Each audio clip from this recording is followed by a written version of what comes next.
short of it is the 2022 minor league season really will be unaffected unless guys are on the 40-man roster or on an active major league roster. Maybe a rehabilitation assignment. We've had guys that got injured and have rehabbed in Fort Wayne before. But the only people that this would affect are guys on the active 40-man roster. And before we talked, I thought, wait a minute, I don't know if we've ever had anybody on the 40-man. And we actually did last year. Anderson Espinoza, he was a pitcher. They traded him to the Cubs at the deadline. So if there was something like that, that one player wouldn't be able to play. But they're going to be doing mini camps in the next few weeks out in Arizona. Minor league spring training is on schedule.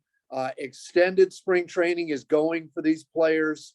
Our schedule has been announced. You guys help promote that. That is unchanged. So really, minor league operations should be unaffected.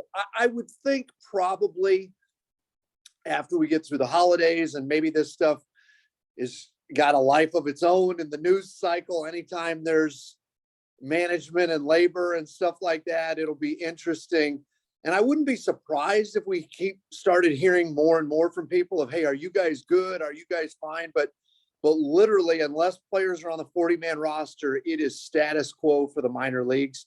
I actually worked in this league with the Kane County Cougars in the 90s when this happened the last time where it impacted games, and we were totally fine. Again, you don't want it for the big picture of the game or anything like that.